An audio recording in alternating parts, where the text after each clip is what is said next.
Donc, voilà.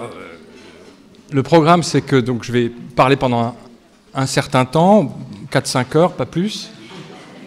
Non, une heure, on m'a dit. Et puis après, on aura un échange questions-réponses, si jamais je peux répondre à vos questions, ce qui n'est pas sûr.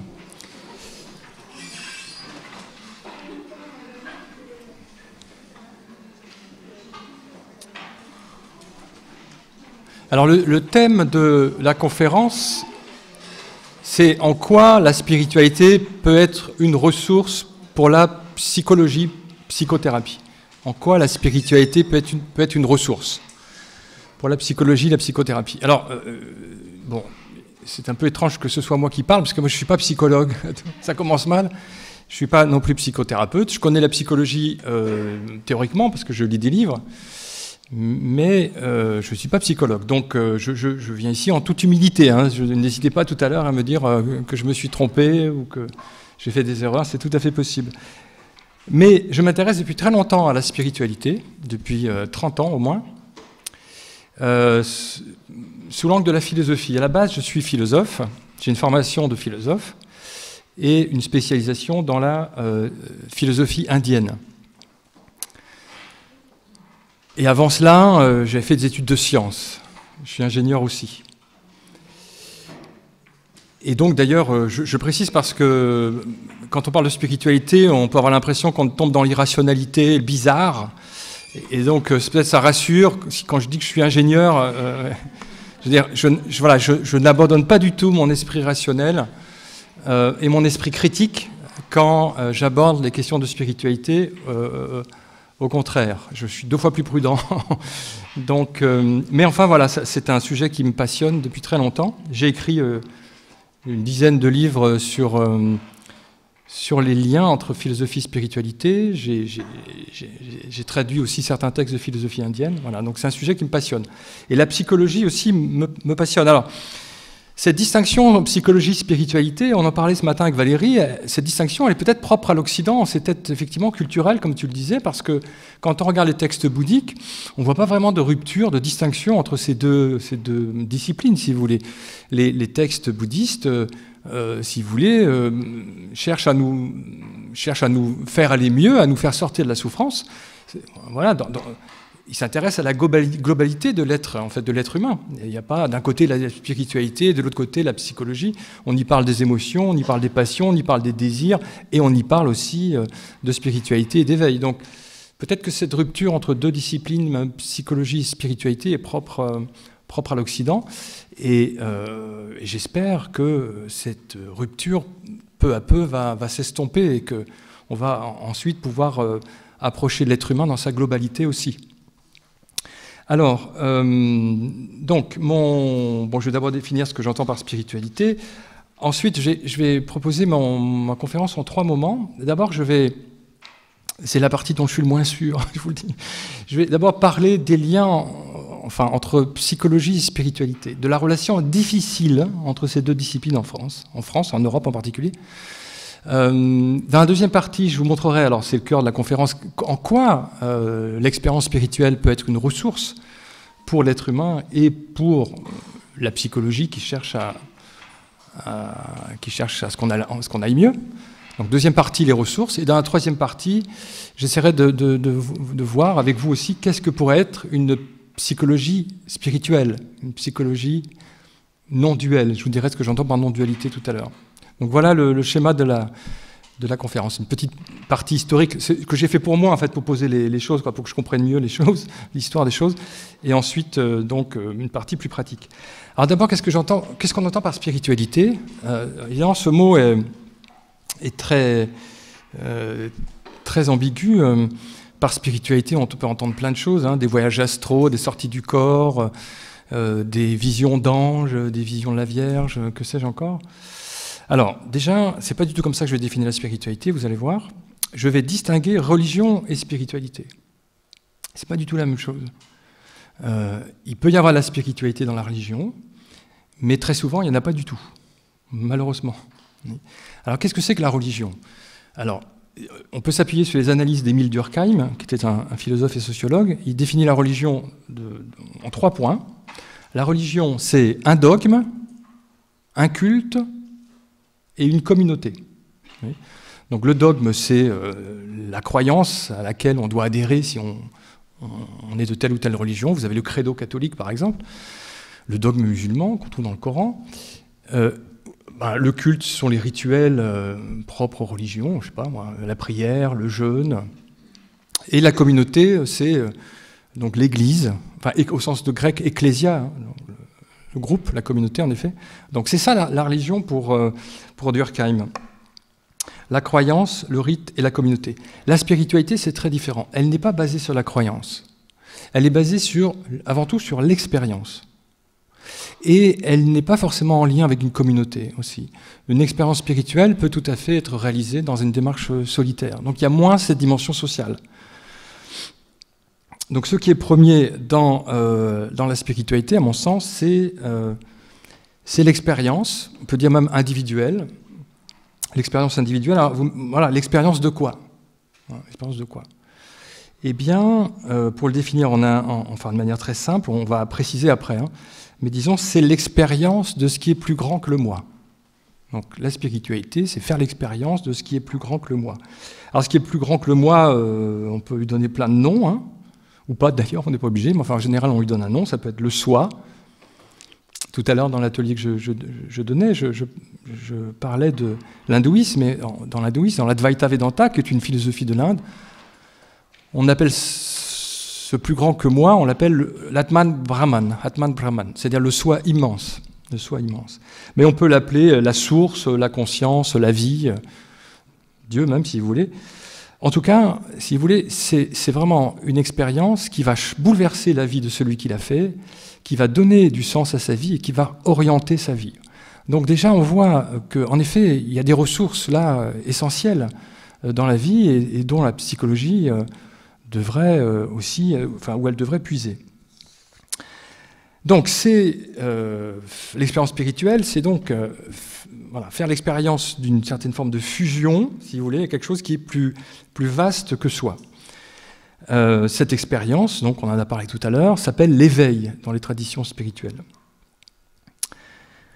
Et le but de ces voies spirituelles, c'est de faire l'expérience de l'éveil, qu'on appelle aussi libération. La libération. Alors, ce n'est pas d'ailleurs quelque chose de propre à l'Orient. Hein. Je vais m'appuyer là, toujours dans l'introduction, sur un auteur que j'aime beaucoup, qui s'appelle Romain Rolland, qui est un écrivain français du début du XXe siècle, un peu oublié aujourd'hui, j'en ai peur, alors qu'il était quand même prix Nobel de littérature. Et surtout, c'est quelqu'un qui s'est intéressé très tôt à la spiritualité indienne. Il a écrit des livres tout à fait remarquables, que j'ai réédités d'ailleurs, des livres sur des maîtres hindous, notamment Ramakrishna, qui était un maître bengali du XIXe siècle.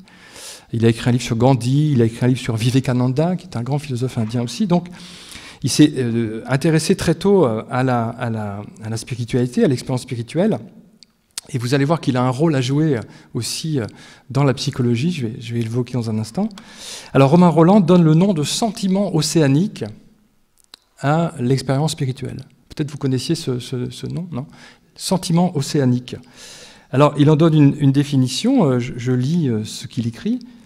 Il dit « J'entends par là, tout à fait indépendamment de tout dogme, de tout credo, vous voyez, aucun rapport avec la croyance, hein, indépendamment de tout dogme et de tout credo, indépendamment de toute organisation d'église, donc pas de communauté, indépendamment de toute espérance en une survie personnelle, etc., le fait simple et direct de la sensation de l'éternel hors de toute croyance religieuse. » Donc le sentiment océanique, c'est le sentiment de l'éternel, c'est-à-dire le sentiment que quelque chose en nous est immuable, ne change pas, est hors du temps. Et cette expérience de sentiment océanique, sur lequel il écrit beaucoup, alors lui il a vécu, en fait il raconte qu'il a vécu très jeune, quand il était étudiant en philo à Normal Sup, en lisant l'éthique de Spinoza. Spinoza, qui est un philosophe hollandais du XVIIe siècle, qui a écrit un chef-d'œuvre, l'éthique. Et Spinoza parle de cette expérience qu'il a vécue aussi.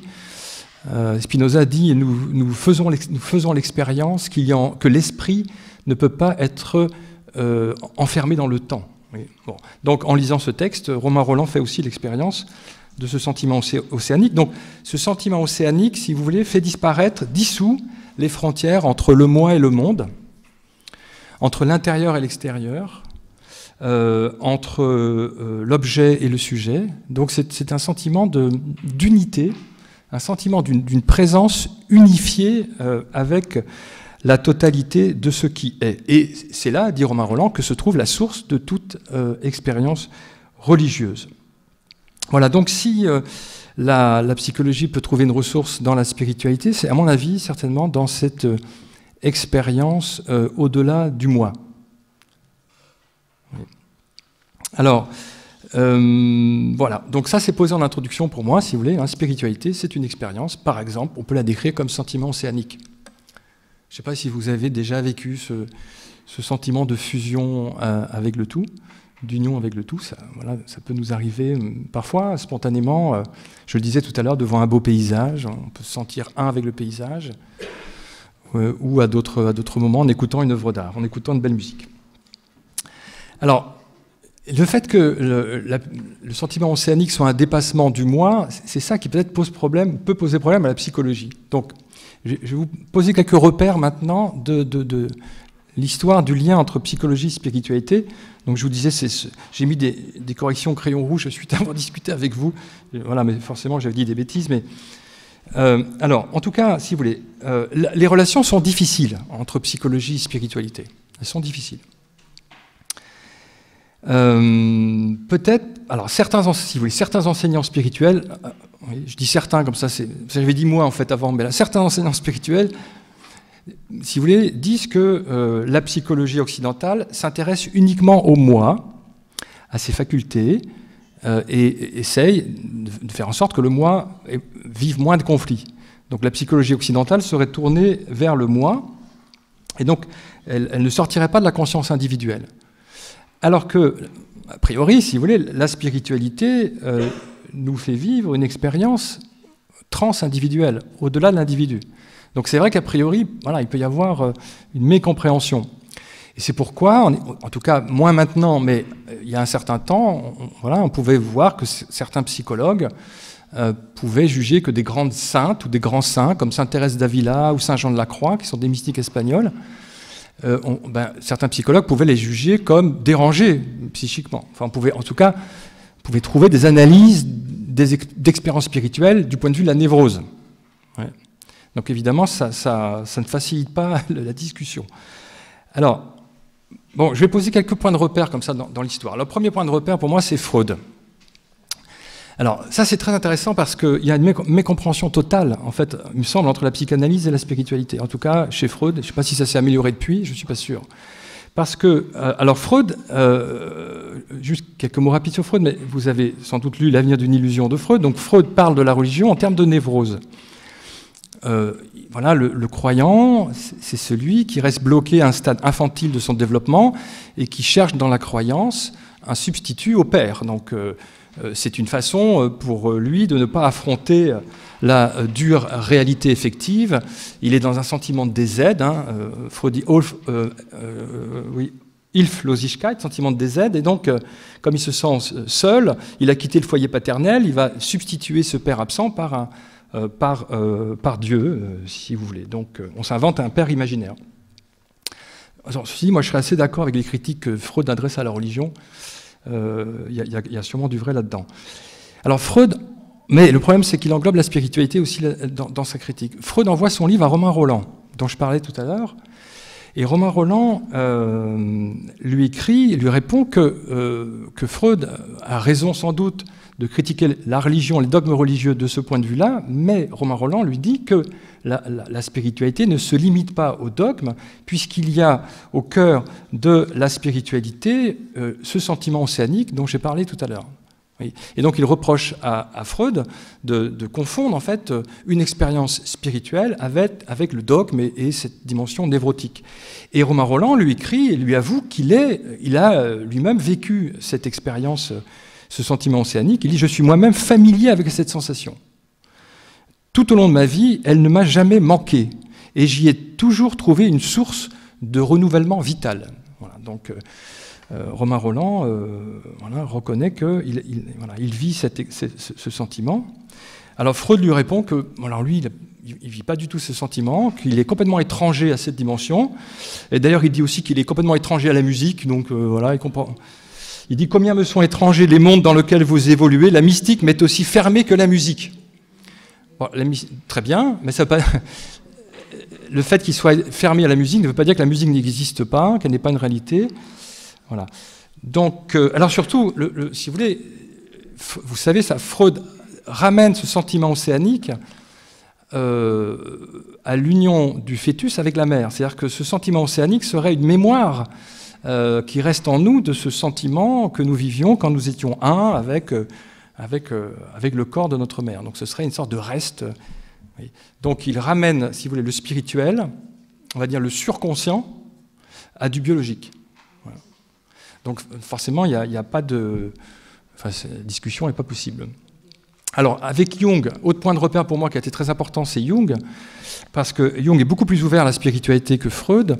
Il a commenté, il a étudié de près les textes spirituels hindous. Par exemple, il a commenté, là c'est un texte taoïste, il a commenté un texte taoïste qui s'appelle le Traité du mystère de la fleur d'or, qui est très intéressant. Il a commenté le livre des morts tibétains. Il s'est rendu en Inde, il utilise le concept du soi aussi, qu'on trouve en Inde. Il lit les mystiques chrétiens, Maître Eckhart notamment, et il connaît très bien un très grand maître bouddhiste du XXe siècle qui s'appelle Suzuki, Daisetsu Suzuki. Alors Daisetsu Suzuki parle constamment de l'éveil, qui se dit en japonais Satori, et donc Jung préface un des livres de Suzuki, et il évoque vraiment cet état de au-delà du moi.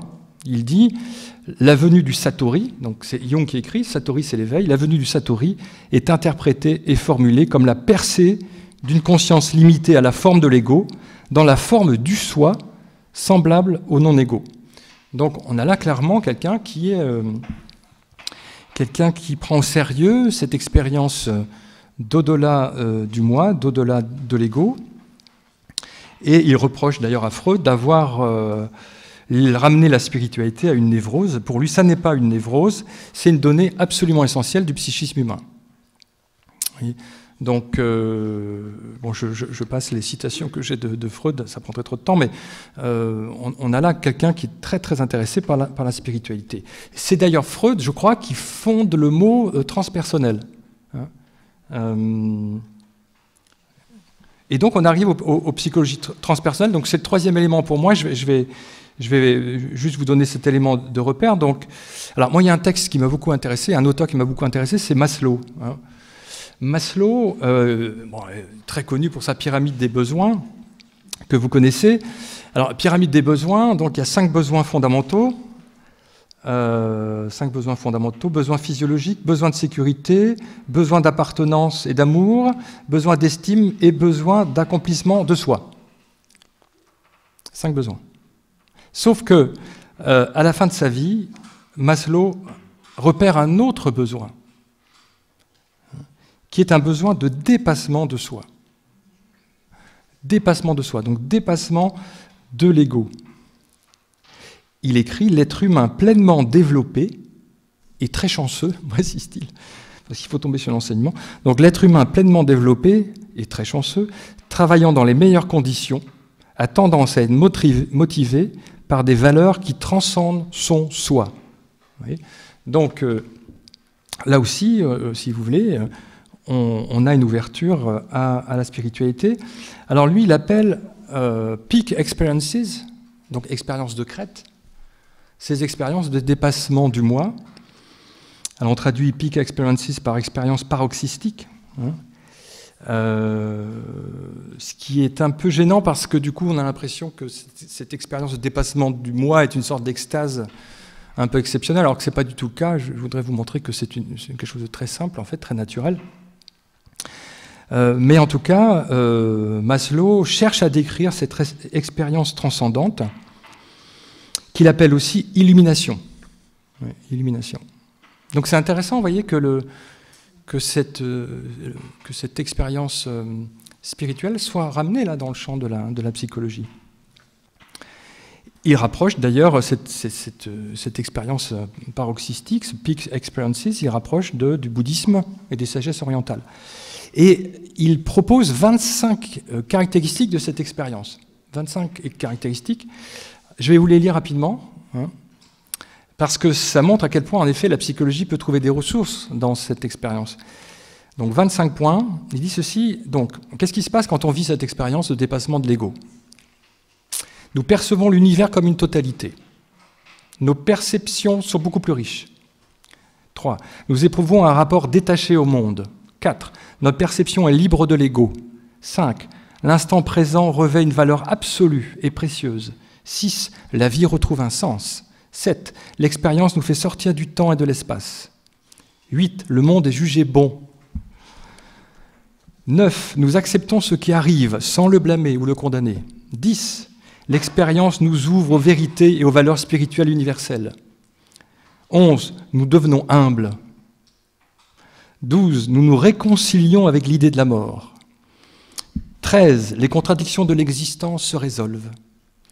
14. La peur disparaît. 15. Les effets de l'expérience ont des effets puissants sur nos pensées. 16. Nous découvrons que le paradis existe en nous. C'est ça qui est important, c'est en nous. 17. Nous devenons authentiques. 18. Nous découvrons notre libre arbitre. 19. Nous vivons dans un désintéressement au-delà de l'ego. 20. Nous devenons plus aimants. 21. Nous ne sommes plus une chose, mais un sujet vivant. 22. Nous n'avons plus de manque. 23. Nous éprouvons un sentiment de gratitude. 24. Nous sommes fiers et humbles. Paradoxe, hein. 25. Le terrestre et le quotidien deviennent sacrés. C'est magnifique. On pourrait passer beaucoup de temps à commenter tout ça, mais je voudrais avancer. En tout cas, vous voyez que cette liste, qui est un peu d'ailleurs donnée dans le désordre, je trouve, cette liste montre que l'éveil, ou cette expérience, si vous voulez, d'au-delà de l'ego, affecte nos sentiments, nos perceptions, nos valeurs, nos désirs, et notre rapport au monde et à nous-mêmes. Donc ça a des effets puissants. Vous voyez. Et surtout, ce qui est intéressant, en lisant Maslow, on s'aperçoit que pour lui, cette expérience de dépassement de l'ego est naturelle. Ce n'est pas du tout irrationnel, surnaturel, c'est naturel. Ça correspond au développement naturel des facultés humaines. Et c'est aussi mon point de vue, je pense que l'éveil, cette découverte de l'état au-delà de l'ego, est le développement naturel de l'esprit humain, même si notre culture n'en parle pas beaucoup pour l'instant.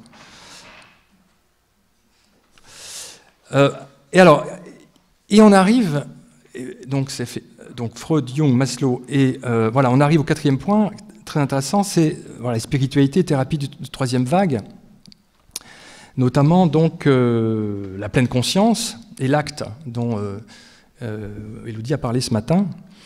Alors ça m'a beaucoup intéressé de lire, parce que moi j'ai un rapport théorique assez, je ne peux pas pratiquer en fait, mais disons, ça m'a beaucoup intéressé de lire les textes sur le MBSR, MBCT, donc Mindfulness Based Stress Reduction, Mindfulness Based Cognitive Therapy, donc les livres de Kabat-Zinn notamment, et aussi les textes de Stephen C. Hayes, parce que ça c'est, alors là vraiment le pont, le gouffre qu'on a au départ, si vous voulez, avec Freud, eh bien, il se comble. Et vraiment, il y a des liens très étroits à faire entre, maintenant, je crois, les thérapies, et en tout cas celle-là, et la spiritualité.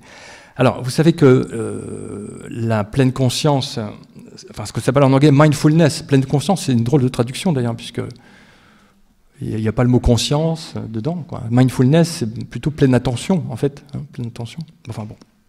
Donc, celui qui a vraiment mis au point, en tout cas, oui, au XXe siècle, cette pratique, c'est Jon Kabat-Zinn.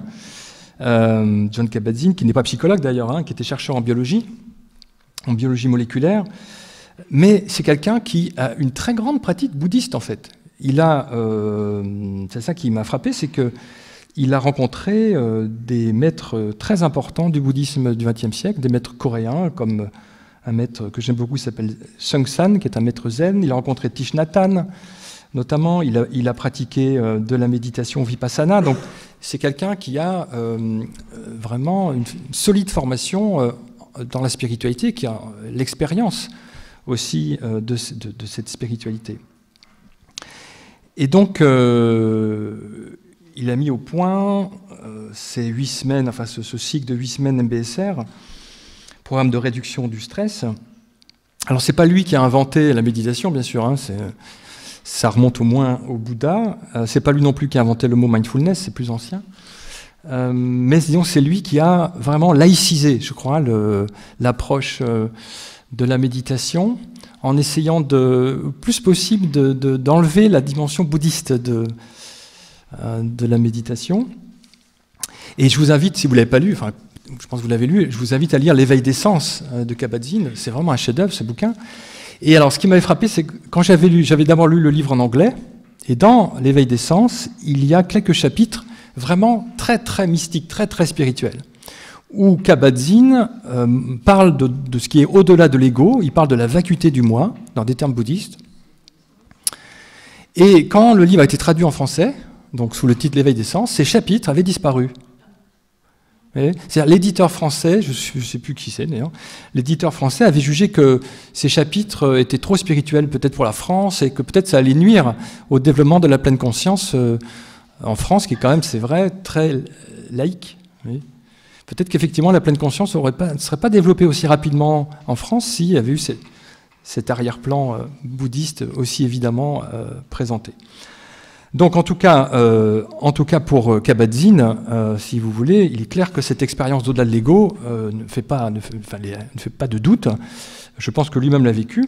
Et dans le livre, c'est très très présent. Il évoque, il nous invite à habiter une présence sans sujet, sans objet, je lis, hein, sans sujet, sans objet, non duel. Non duel. Il dit « l'égocentrisme s'efface. La présence n'a plus ni centre ni périphérie. » Donc il parle, si vous voulez, que la méditation peut nous faire vivre un état de présence dans lequel il n'y a plus au centre un moi qui médite. Il n'y a plus un moi qui médite. Il n'y a même plus personne qui médite, en fait. Il y a juste cet état de présence, cet état d'ouverture, sans centre ni périphérie. C'est vraiment, si vous voulez, des mots que des maîtres bouddhistes pourraient reprendre à leur compte. Et d'ailleurs, moi, j'avais suivi les pratiques de Kabat-Zinn pendant le confinement, parce qu'il en faisait tous les jours à 8 heures. Je ne sais pas si vous avez suivi, c'était gratuit, hein, donc vous pouvez l'écouter tous les jours. Et là, je ne sais pas, il s'était lâché, quoi, et vraiment, c'était des pratiques qui nous invitaient à plonger dans l'expérience au-delà de l'ego, quoi, dans l'expérience de la présence non duelle. Il était très direct à ce moment-là, peut-être parce que le moment est un peu difficile pour tout le monde. Bon. Voilà, donc avec la pleine conscience, on peut vraiment faire des ponts, même si... Alors je parle avec prudence, parce que je sais qu'il y a plusieurs instructeurs MBSR dans la salle peut-être, même si j'ai remarqué que peu d'instructeurs MBSR parlaient vraiment de non-dualité, d'éveil spirituel et de cet état au-delà de l'ego. J'ai l'impression. Ouais. J'ai l'impression que, disons, dans la méditation qui est souvent enseignée, ben voilà, on pointe vers une attention qui est tourné vers les sensations, tourné vers les pensées, mais le moi n'est pas vraiment toujours interrogé, si vous voulez. C'est-à-dire qu'il y a toujours quelqu'un qui médite, si vous voulez. Hein. Donc on reste peut-être dans une expérience qui reste encore finalement celle d'un moi, peut-être plus apaisé, moins stressé, c'est mieux, mais un moi qui médite encore. Bon. Vous me direz tout à l'heure si vous êtes d'accord ou pas. Alors, et puis, le dernier point donc, de ma présentation de l'histoire, là, c'est l'acte que j'ai découvert récemment, l'acte, donc avec Stephen C. Hayes. Alors, là, il vient de sortir un livre il y a quelques mois qui s'appelle L'Esprit libéré, je ne sais pas si vous l'avez regardé, magnifique livre aussi. Et Hayes commence son livre en parlant d'une expérience d'éveil, en fait. C'est une expérience d'au-delà de l'ego. En fait, il raconte qu'il a eu une crise de panique. Il pense qu'il a une crise cardiaque, donc il se dit il faut que j'appelle l'hôpital, et tout d'un coup il prend conscience d'une présence qui est en arrière-plan du moi en fait, et qui est en train d'observer toute cette panique qui se manifeste en lui en fait. Il dit ce moi, entre guillemets le moi, ce moi qui observait n'avait aucune limite tangible, il n'était qu'une conscience. Du point de vue de l'ici et maintenant. Au sens le plus fort, j'étais la conscience même. Donc là, il y a bien, si vous voulez, le passage à quelque chose qui est au-delà du moi, qui est une présence dans l'instant, non égotique. Et d'ailleurs, tout au long de son livre, enfin tout au long, j'exagère, à certains moments de son livre, il invite à dépasser le moi et à trouver en nous le moi transcendant. C'est le mot qu'il utilise. Je cite, « Ce jeu dont nous prenons conscience, je l'appellerai le moi transcendant, parce qu'il est toujours présent en nous. » Oui.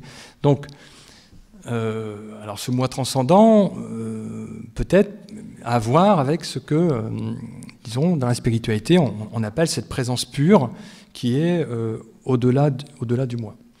Donc vous voyez, si il y a 100 ans, effectivement, il était très compliqué de trouver des liens entre psychologie et spiritualité, aujourd'hui les ponts sont nombreux. Les ponts sont nombreux. Et moi, il m'est arrivé de faire des stages avec notamment Ilios Kotsou, qui est enseignant à MBSR à Bruxelles. On parlait vraiment de spiritualité, de non-dualité, et on faisait les liens avec la pleine conscience. Alors, maintenant,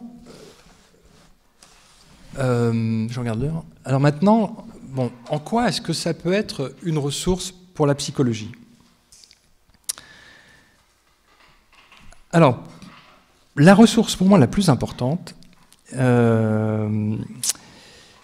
c'est que dans l'expérience donc spirituelle, comme je le disais à l'instant, on trouve quelque chose, façon de parler, c'est pas une chose, mais on trouve une présence au-delà du moi. Au-delà du moi. Alors, pourquoi c'est important de savoir qu'en nous, il y a une présence au-delà du moi ? C'est que, parce que parfois, si vous voulez, et il le dit lui-même dans son livre, parfois les thérapies, si elles ne restent que dans le moi, peuvent ne pas réussir à trouver, si vous voulez, quelque chose qui puisse permettre de guérir le moi. On peut tourner en rond dans le moi, en fait.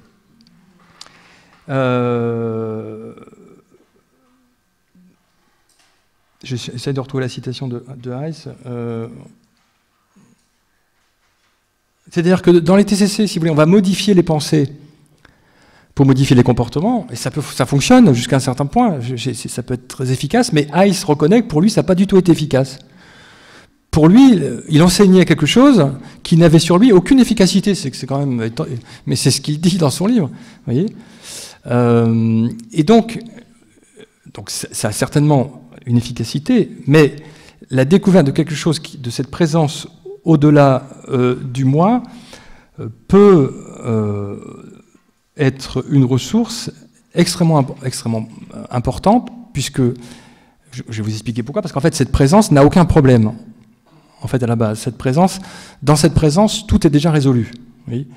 Donc, ça veut dire qu'on peut trouver en nous quelque chose qui n'a aucun problème, qui est déjà guéri, en fait, n'ayant jamais été malade. Oui. Alors, mais pour que la spiritualité puisse être une ressource pour les psychothérapies et pour la psychologie, il faut aussi que lorsqu'un psychothérapeute reçoit un patient qui lui parle d'une expérience spirituelle au-delà de l'ego, il faut éviter de renvoyer cette personne vers un état psychotique. Alors, on en parlait tout à l'heure dans l'atelier, et quelqu'un me disait, c'est Céline qui me disait, bon, maintenant il y a des psychothérapeutes qui savent qu'il peut y avoir une expérience non duelle au-delà de l'ego qui ne soit pas une psychose, donc j'en suis heureux, mais ça n'a pas toujours été le cas. Là, j'ai récemment édité un livre d'une femme qui s'appelle Susan Segal, qui était une Américaine, et qui raconte que quand elle est venue à Paris en 1982, en montant dans le bus 37, je ne sais pas s'il y a un symbolisme derrière, donc à côté de l'étoile, la place de l'étoile, elle a vécu une disparition de son moi. Elle monte dans le avant de monter dans le bus, ben elle est Susan Segal, elle monte dans le bus, le moi disparaît. Il se passe quelque chose pour elle. Elle ne comprend pas ce qui se passe, du tout, parce qu'elle n'a aucun cadre spirituel pour interpréter cette expérience. Donc, elle est quand même un peu angoissée. Elle va voir des psychothérapeutes qui lui disent qu'elle est en train de faire une dépersonnalisation. Voilà. Donc, elle va passer 10 ans si vous voulez, 10 ans à aller de thérapie en thérapie sans jamais trouver de solution, en fait. Simplement, elle s'inquiète de plus en plus. Jusqu'au jour où elle rencontre Stéphane Baudian, qui est un psychologue aussi américain, qui lui dit « Mais vous devriez aller voir Jean Klein, en Californie, qui est un enseignant spirituel spécialiste de l'hindouisme. » Voilà. Donc elle va rencontrer Jean Klein, qui lui dit « Mais c'est formidable. Mais ce que vous vivez, c'est formidable. Vous vivez une expérience d'éveil qui est le but des voies spirituelles. Formidable. » Et donc, du coup, elle peut intégrer cette expérience dans un cadre mental, aussi dans un cadre psychologique, et elle va commencer à enseigner cet état au-delà de l'ego. Donc ce livre m'a fasciné parce que c'est vrai que cette expérience d'au-delà de l'ego, si elle arrive sans aucune préparation spirituelle ou intellectuelle, elle peut être vraiment bouleversante, en fait. Bon, on n'en est plus là, je pense, tant mieux. Tant mieux. Donc, qu'est-ce que c'est que cette présence au-delà de l'ego? Alors, dans le livre de l'Esprit libéré, Stephen Hayes dit, au fond, c'est ce qu'on pourrait appeler le « je suis ». Vous voyez? Je suis. Non pas « je suis José Leroy », José Leroy est ici, non pas « je suis José Leroy, français, professeur de philosophie, marié, père, etc. » Ça, c'est ce à quoi on s'identifie, si vous voulez, hein. Mais juste, je suis. Si vous enlevez toutes les étiquettes qui sont collées sur le je suis, qu'est-ce qui reste en fait? Il reste je suis en fait. Et je suis, effectivement, c'est une façon assez belle de pointer vers cette présence, au-delà de toutes les étiquettes qu'on peut poser dessus, quoi. Oui. Donc, si vous voulez, la spiritualité est une ressource parce qu'elle nous apprend qu'il existe en nous une présence au-delà du moi. Ce qui n'est pas évident, non? Je veux dire, moi, je ne savais pas spontanément. J'ai fait des études à la Sorbonne, en philo, on ne m'en a jamais parlé. Jamais, pas une seule fois. Oui. Et donc, c'est vraiment hors de l'université que j'ai découvert cette information. J'ai découvert cette information ça a été compliqué en fait, parce que je ne savais pas du tout vraiment où chercher. Et un jour, j'ai un ami qui m'a mis entre les mains, donc j'ai une gratitude infinie pour lui, il m'a mis entre les mains un livre d'un maître indien qui s'appelle Nisargadatta Maharaj, un maître indien qui est mort en 81. Donc, c'est l'Inde qui m'a appris, si vous voulez, qu'il existait cette présence pure je suis en moi. C'est l'information la plus essentielle qu'on puisse apprendre. En tout cas, pour moi, ça a changé ma vie, en fait. Donc, maintenant, les choses sont un peu différentes parce qu'il y a de plus en plus de gens qui s'intéressent à la spiritualité, à cette présence. Il y a Internet, donc on peut facilement avoir cette information, enfin plus facilement qu'il y a 40 ans. Je ne suis pas sûr qu'à la Sorbonne, on en parle aujourd'hui, je ne crois pas. Bon.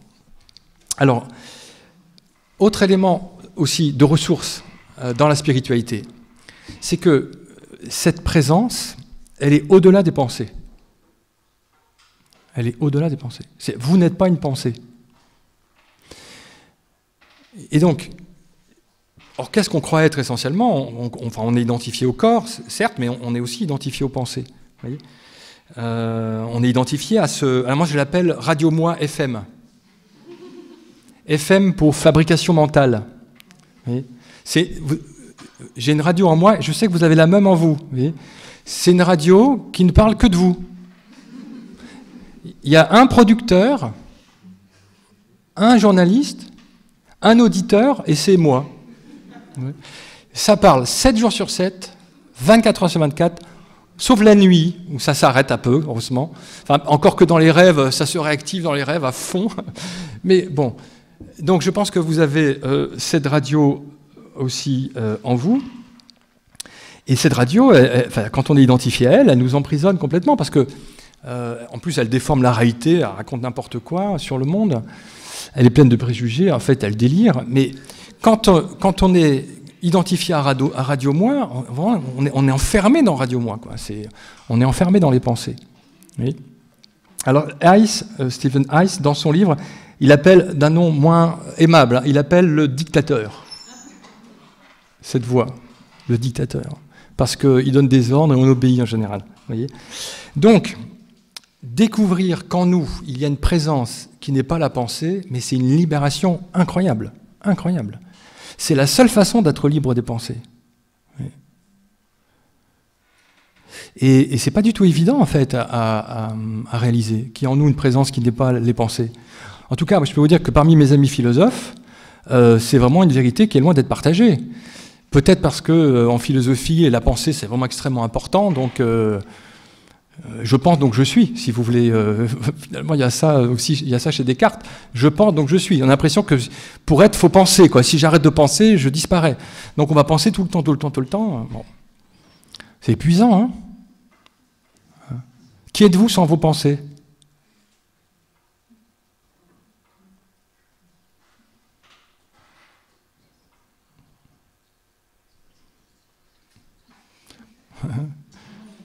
On a à peu près, d'après ce que j'ai lu, 20 000 pensées par jour.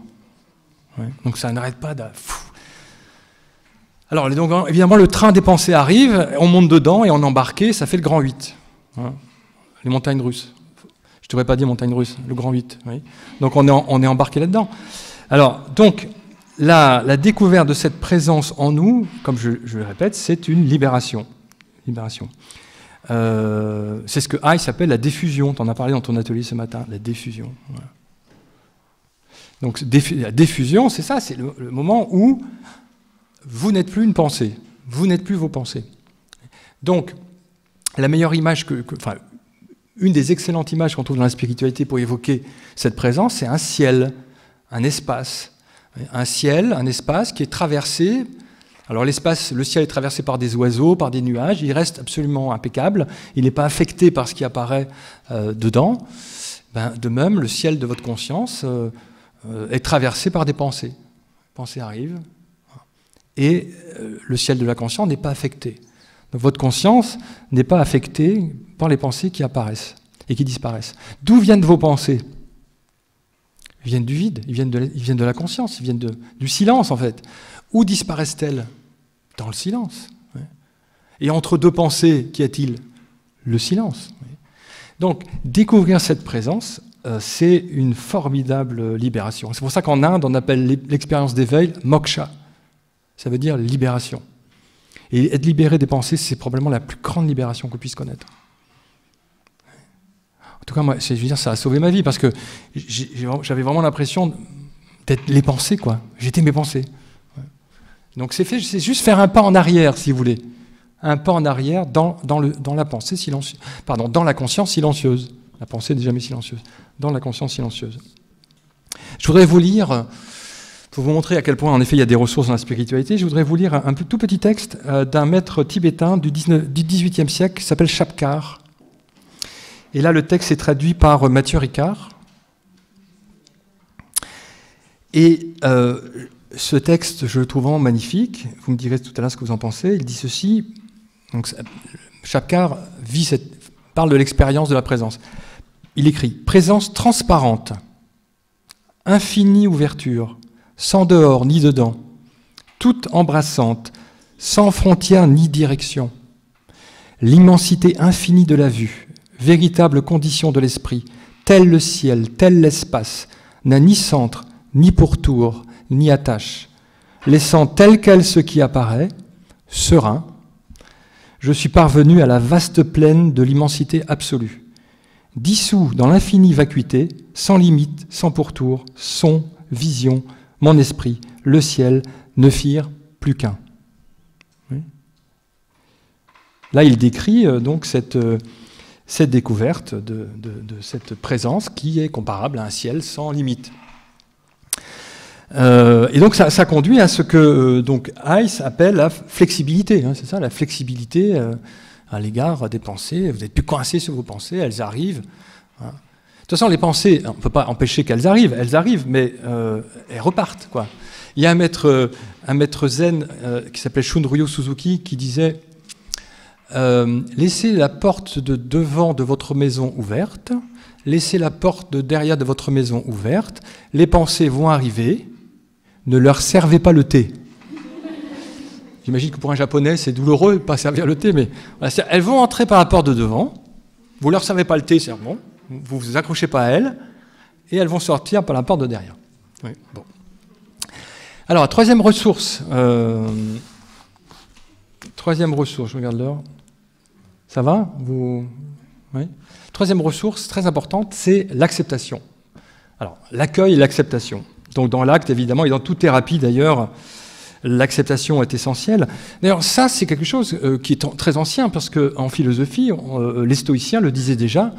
Les stoïciens, Épictète, par exemple, au IIe siècle après Jésus-Christ, faisaient remarquer que toute souffrance vient d'un refus. Nous souffrons de ce que nous refusons. Ouais. Et au contraire, si nous acceptons ce qui arrive, et la souffrance disparaît. Donc toute souffrance vient d'un refus.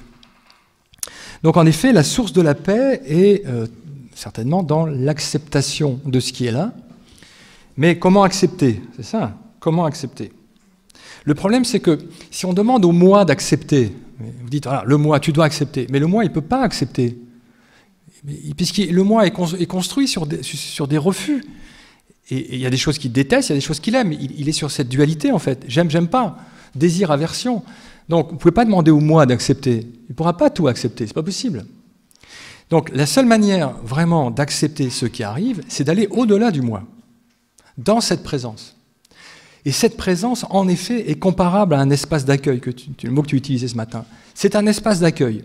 Votre conscience est un espace d'accueil où tout peut arriver, où tout est bienvenu. Les formes, les couleurs, les sons, les sensations, les pensées. C'est comme une grande maison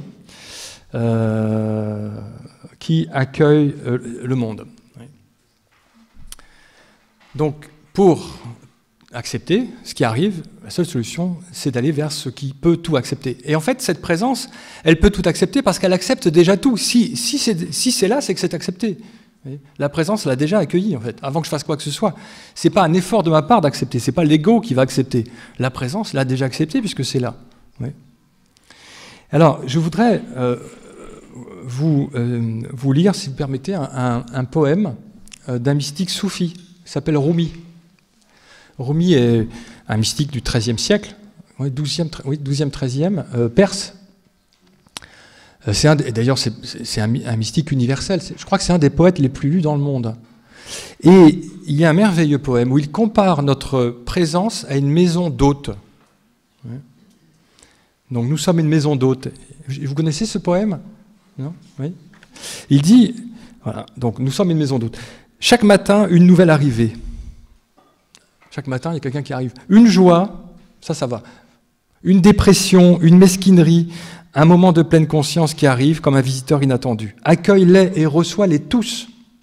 Même s'ils sont une foule de chagrins qui balayent violemment ta maison, la vie de son mobilier continue à traiter chaque hôte honorablement.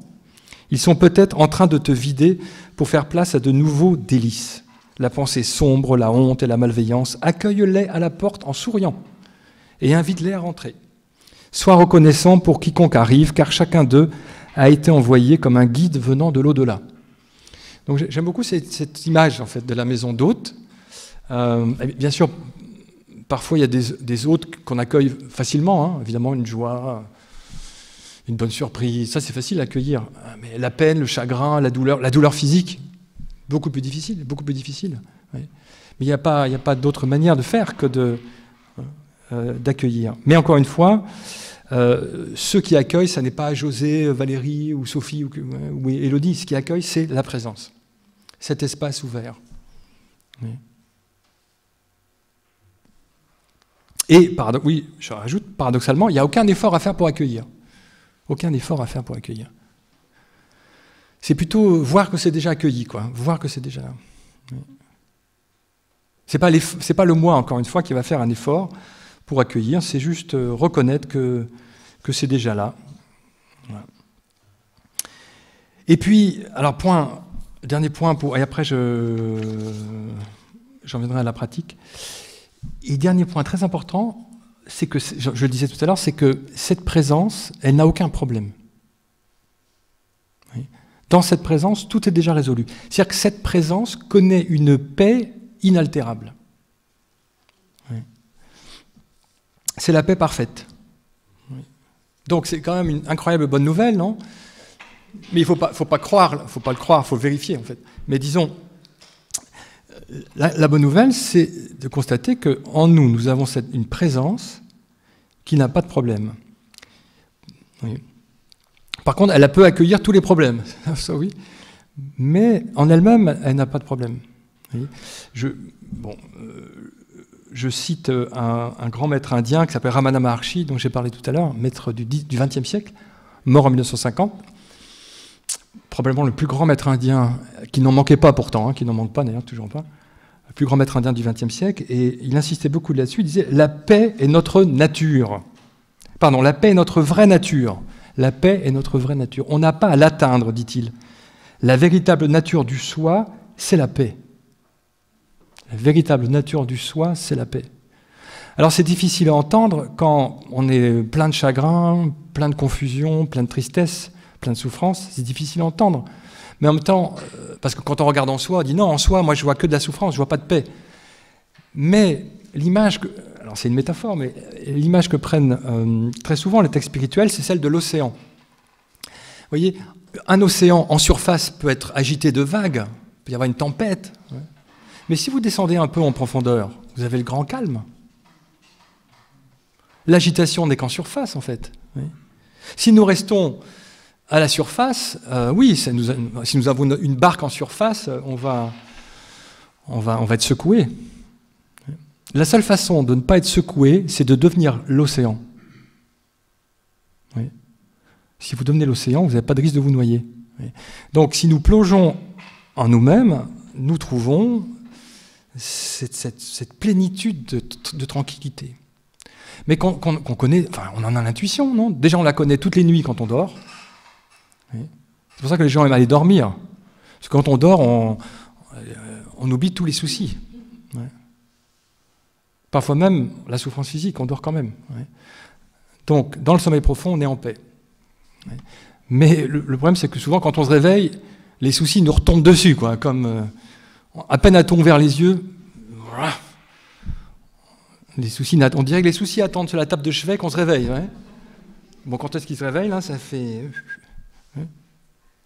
Bon. Mais la paix est là, quand même, vous voyez. La paix est là si on sait regarder, si on sait plonger en soi. Oui. Il y a une autre image aussi que j'avais bien aimée. Ce sont des images, mais moi, ça m'inspire. Parce qu'on pourrait penser que pour trouver cette paix, il faut d'abord enlever tout ce qui ne va pas. Non, là, je ne vais pas bien, je vais vraiment résoudre tous mes problèmes et après, j'aurai la paix. En fait, ce n'est pas besoin de faire ça. Et alors, il y a une métaphore donc, que je trouve pas mal. Les bouddhistes comparent notre vraie nature, alors là, une maison, oui, mais une maison dont les volets ont été fermés pendant des siècles. Imaginez ça, vous avez une maison, voilà, de famille par exemple, mais personne ne va plus depuis très longtemps, les volets ont été fermés. Donc dedans, il fait noir depuis des siècles. Comment faire advenir la lumière? Est-ce que vous allez prendre l'obscurité et la chasser dehors? Qu'est-ce qu'il faut faire en fait pour faire entrer la lumière? Vous ouvrez les volets, c'est tout. Et la lumière entre en fait. Il n'y a pas besoin de chasser l'obscurité. La lumière suffit. Donc si on se connecte à cette présence lumineuse, vous voyez, il n'y a pas besoin auparavant de chasser ce qui ne va pas. En tout cas, pas systématiquement. Voilà, donc, alors maintenant, dans les quelques minutes qui nous restent, je voudrais peut-être parler des pratiques. Quelles pratiques on pourrait trouver là, pratiques qui pourraient à la fois concerner la psychologie et la spiritualité.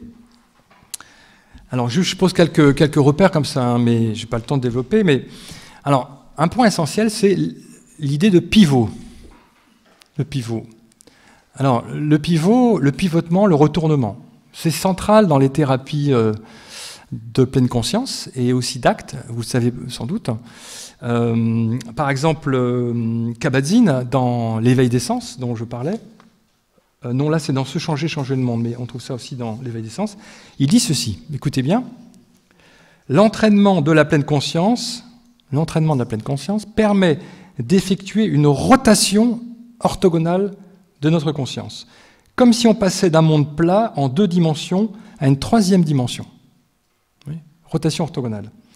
Et il dit après, quand nous pivotons dans notre conscience, nous entrevoyons ce que les bouddhistes appellent la réalité absolue ou ultime, une dimension située au-delà de tout conditionnement, capable de reconnaître le conditionnement quand il survient.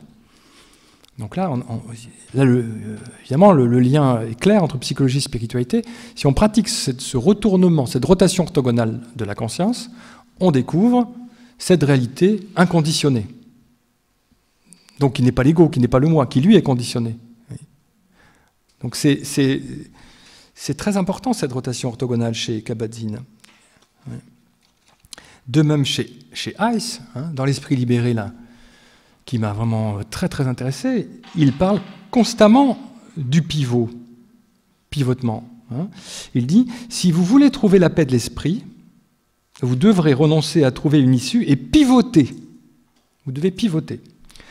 Je sais très bien que c'est plus facile à dire qu'à faire, c'est vrai. C'est vrai.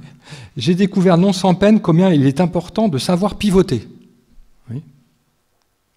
Alors lui, il énonce dans le livre 6 pivots. Alors il y a le pivot de diffusion pour sortir de l'identification pensée. Il y a le pivot du soi pour donc sortir de l'identification au moi conceptuel et trouver le moi transcendant. Il y a le pivot de la présence pour vivre dans l'instant présent et sortir des ruminations du passé et du futur.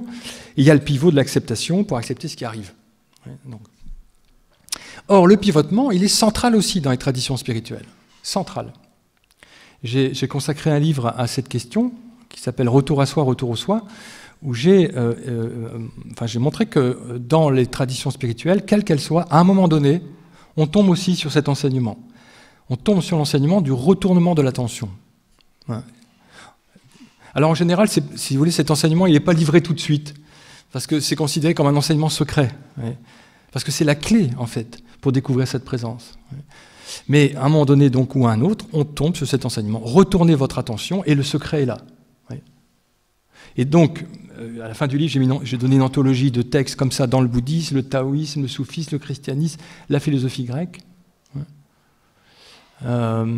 Donc, là on a une pratique, si vous voulez. Inviter la personne, je parle là du point de vue du thérapeute, inviter la personne à pratiquer ce retournement de l'attention vers le soi. Alors, ce retournement de l'attention, il s'appelle épistrophée en grec. Platon en parle.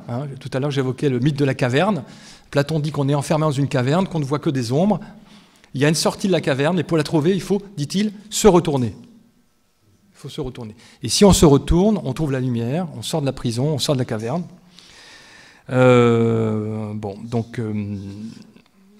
Alors, là, j'ai mis des citations un peu de différentes traditions, mais je vais juste me contenter de vous en donner une, pour vous montrer qu'il y a vraiment des ressources, là aussi, pour le psychologue, dans la spiritualité. Donc, c'est dans le bouddhisme zen japonais. Bouddhisme zen japonais, c'est une citation qui vient du plus grand philosophe japonais, qui s'appelle Dogen, XIIIe siècle. Il dit ceci. « Vous devez en conséquence abandonner une pratique fondée sur la compréhension intellectuelle, courant après les mots et vous en tenant à la lettre. Vous devez, écoutez bien, vous devez apprendre le demi-tour qui dirige la lumière vers l'intérieur pour illuminer votre véritable nature. » C'est clair, non ?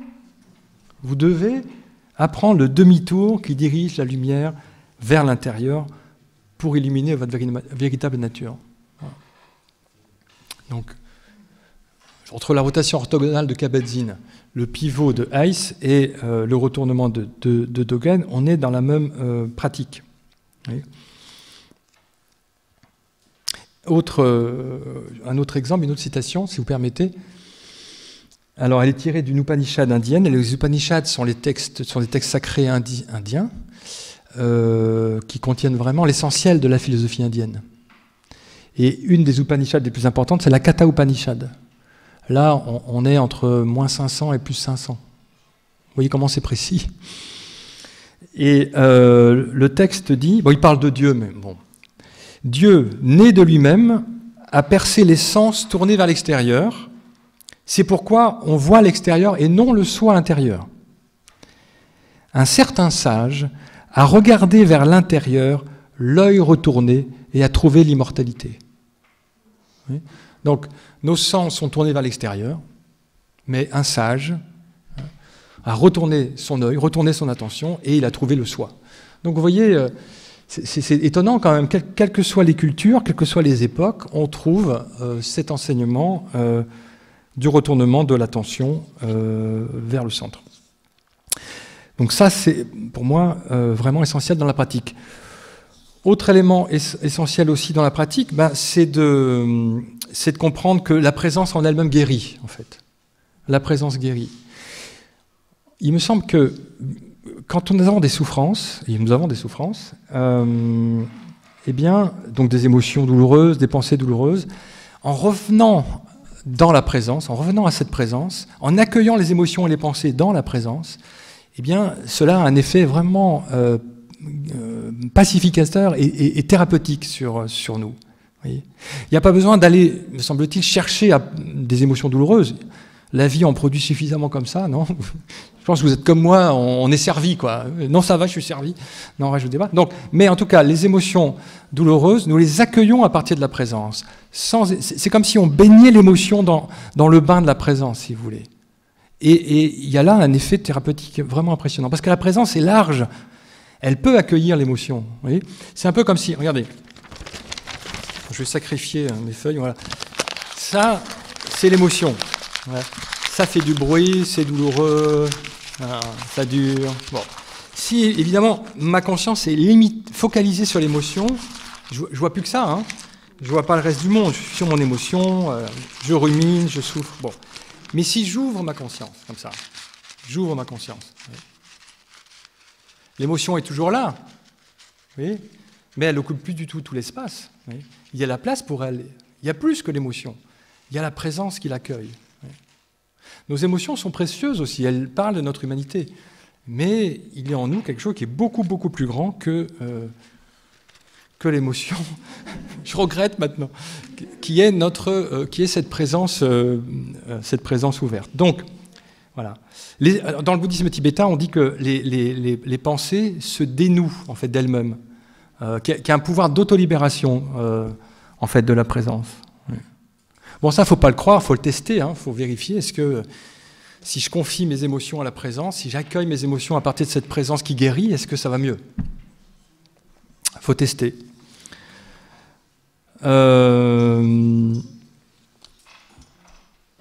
Voilà, écoutez,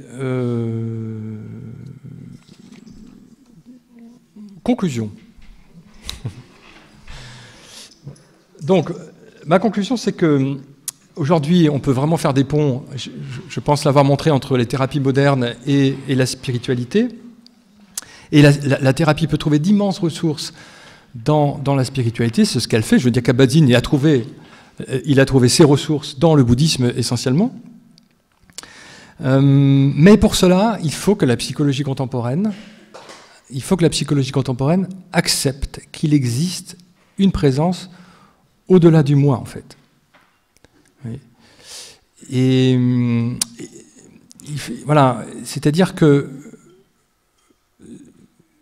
alors pour ça, comment faire? Sans doute faut-il que des thérapeutes, de plus en plus de thérapeutes, aient cette expérience d'ouverture aussi, cette expérience non duelle. Voilà. Donc effectivement, si les thérapeutes eux-mêmes ont cette expérience non duelle, ils pourront en témoigner, ils pourront en parler dans leurs travaux et comprendre aussi les personnes qui viennent les rencontrer.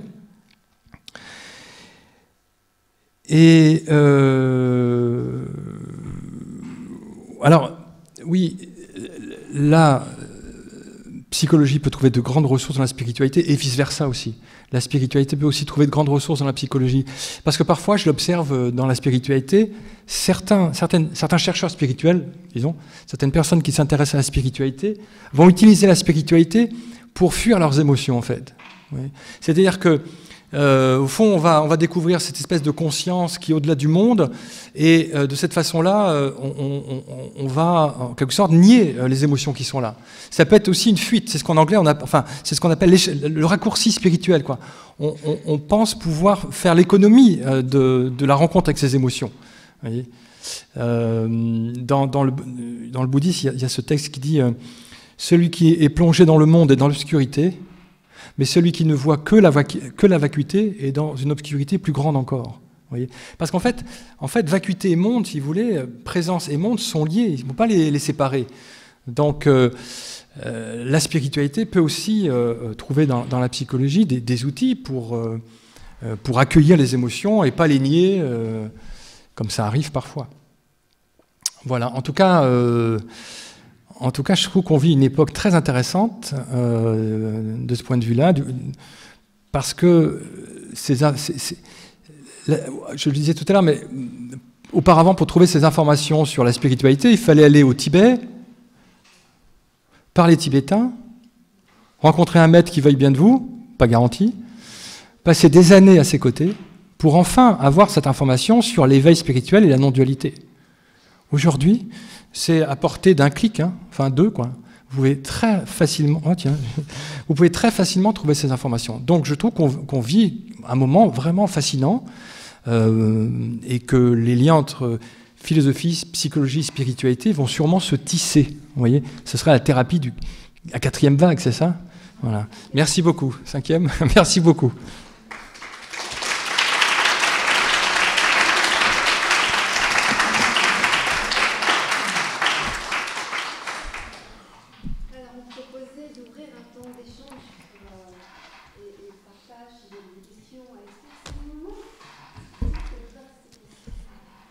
Je ne suis pas sûr de pouvoir répondre à toutes les questions. Hein.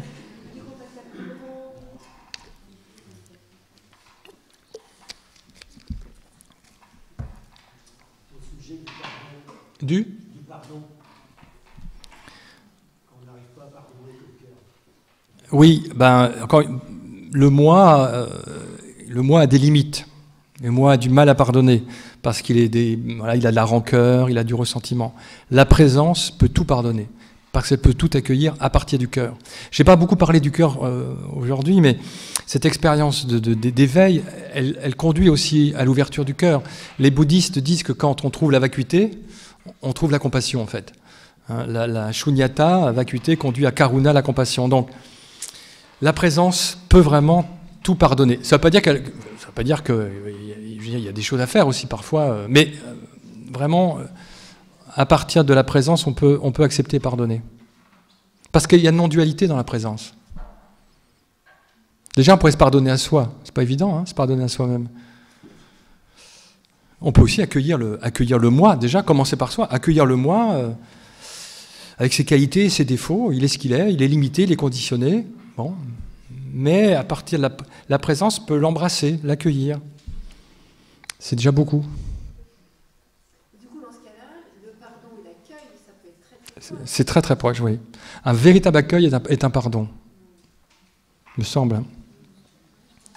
Ça ne veut pas dire qu'on doit qu'on doit laisser tout faire, bien sûr que non. Il faut, à partir de cet accueil, il y a une action aussi juste à poser parfois.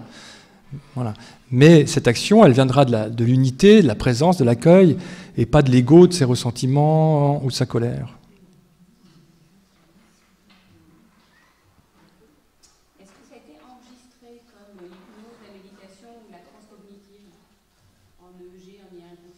Alors, bonne question. Alors, ce qui a été vraiment repéré par les neurosciences, c'est la méditation. Il y a eu beaucoup d'études d'observation du cerveau en méditation. Mathieu Ricard s'est livré dans des laboratoires à Berkeley ou ailleurs, ou à Lyon, à des études sur son cerveau. Et d'autres méditants aussi. Alors, il y a différents types de méditation. Il y a des méditations d'amour, où on va essayer vraiment de faire en sorte que son cœur s'ouvre. Donc, ça produit certaines ondes. Et donc, c'est repéré sur les écrans. Il y a des méditations de concentration. On va se focaliser sur un objet pour vraiment concentrer, c'est ça, son attention. Il y a des méditations d'ouverture. Et les méditations d'ouverture sont très proches, en fait, de ce dont je parle ici. Parce que la méditation d'ouverture, c'est découvrir une présence ouverte, sans centre, sans périphérie et sans ego. Et sur les écrans, c'est tout à fait... Il se passe vraiment quelque chose dans le cerveau, quoi. C'est vraiment tout à fait repérable. Il y a une unité du cerveau qui s'opère quand la personne est dans cette méditation d'ouverture. Mais c'est vrai que, si vous voulez, l'éveil, proprement dit, n'a pas encore été très étudié par les neurosciences, en tant que tel. Quoique la méditation d'ouverture s'en rapproche. Là, il y a plein de travaux là-dessus, notamment Mathieu avait fait un livre avec un neuroscientifique qui s'appelle La méditation et le cerveau, je crois, où ces données sont rassemblées. C'est d'ailleurs ça qui a permis à la pleine conscience de se diffuser, c'est-à-dire qu'elle a en quelque sorte été validée scientifiquement d'une certaine façon. Même si les neurosciences ont leurs limites, parce que c'est pas parce que ce qui se passe dans le cerveau c'est une chose, ce qui se passe dans la subjectivité vécue c'est une autre chose.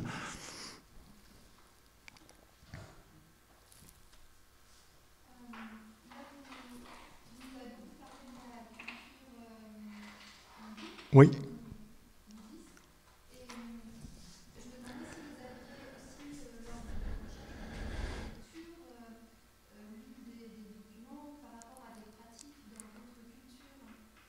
Oui. Oui, j'avoue que je connais moins bien les peuples premiers, le chamanisme par exemple.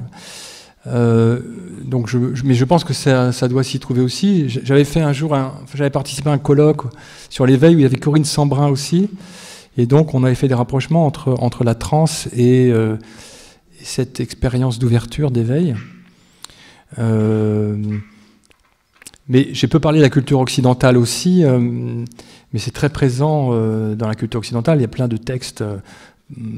Par exemple, vous lisez Maître Eckhart, cette expérience est très clairement évoquée. En fait, c'est comme si elle avait été oubliée à un moment donné dans notre culture. Je sais pas, vers le XVIIe siècle, en fait, ça passe au second plan. Et ce qui est mis en avant, c'est la rationalité, ce qui est très bien aussi, hein, mais cette dimension d'expérience d'ouverture était assez peu évoquée finalement. Donc pour le chamanisme, c'est un champ de recherche qui est ouvert.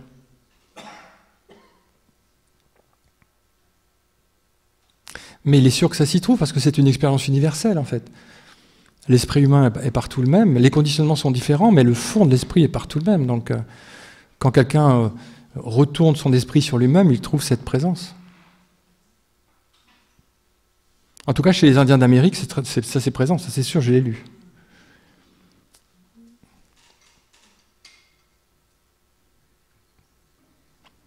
Alors maintenant, il faut qu'un étudiant en psychologie, parce qu'on a ici la chance d'avoir des étudiants, voilà, vous avez un champ de recherche immense, quoi. C'est chouette d'être étudiant aujourd'hui, parce qu'il y a vraiment énormément de travail, quoi, énormément de recherche à faire. Mais il faut peut-être sortir de certains cadres.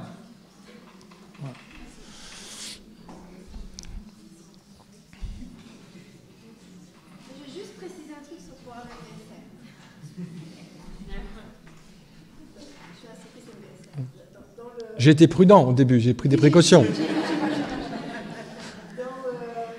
mais c'est une question vraiment très intéressante parce que, effectivement, dans les pratiques que les kabbalistes et celles qui sont Torah proposent en DSR, ils ne font pas illusion à cette dimension de la spiritualité.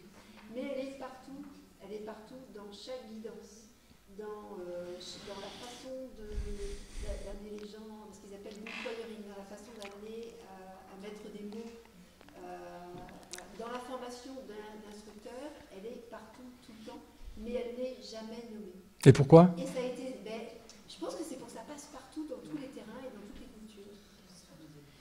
Je pense que c'est une question de pouvoir rentrer dans le domaine scientifique, de pouvoir rentrer dans le domaine dans les hôpitaux, tu vois, pour qu'il n'y ait pas rentrer dans le clivage, mais par contre, elle est vraiment partout. Donc c'est sûr que si quelqu'un s'assoit en méditation et prend conscience de l'espace, il y est absolument. Même si l'instructeur n'en parle pas, l'expérience est là. Tout ce que tu as cité, l'accueil, c'est là tout le temps. Ouais.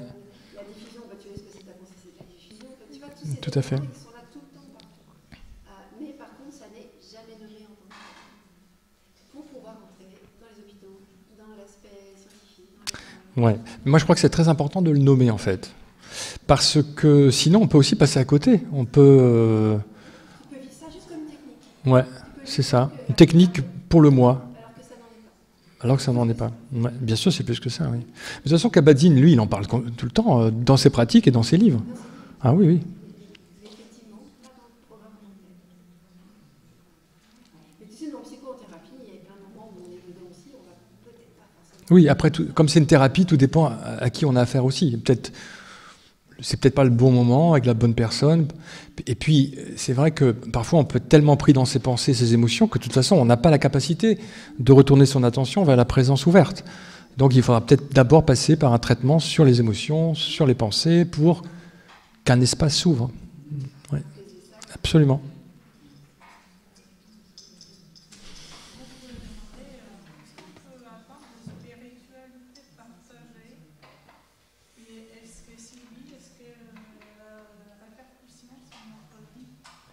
Qu'est-ce que vous entendez par spiritualité partagée? C'est rencontre avec d'autres personnes au même moment. Oui. Ah oui, c'est une très bonne question. Alors, On dirait bien quelle ouais. répercussion sur notre vie. Oui.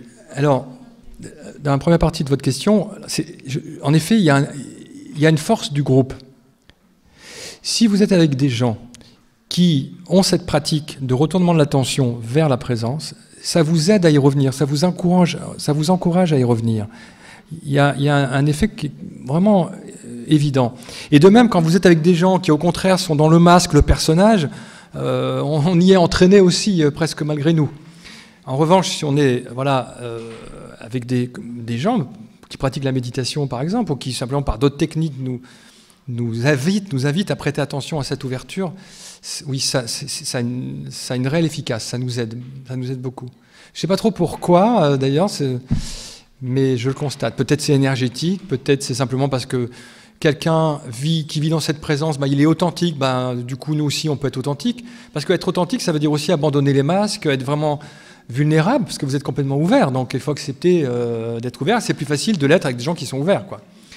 Maintenant, les effets que ça a sur la vie, alors là, il faudrait, ma chère madame, il faudrait une autre heure et demie. Mais vous avez lu, quand j'ai lu la liste de Maslow, ça change vraiment la vie dans toutes ses dimensions. Je dirais, moi, je dirais que c'est surtout l'accès à une liberté infinie. Et qui est vraiment incroyable, parce que l'ego ne peut pas s'imaginer qu'une telle possibilité existe, puisque c'est au-delà de lui. Donc c'est toujours une surprise quand on le découvre.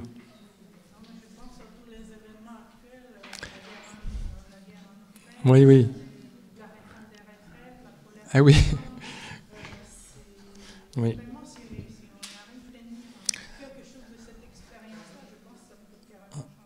En tout cas, je pense que le monde a besoin que de plus en plus de gens vivent à partir de cette présence ouverte et de cette présence unifiée.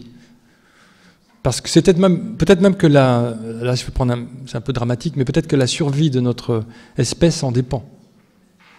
Est-ce que nous serons capables de trouver en nous cette unité, ou est-ce qu'on va rester dans les conflits, les déchirements? Parce qu'aujourd'hui, on ne s'amuse plus avec des haches et des flèches. C'est ça le problème. Parce que quand tu es au contact de cette présence unifiée, tu es aussi en contact avec les autres. Oui. C'est vraiment une étape d'interconnexion avec les Ouais. autres. Tu peux pas faire mal à ton autre.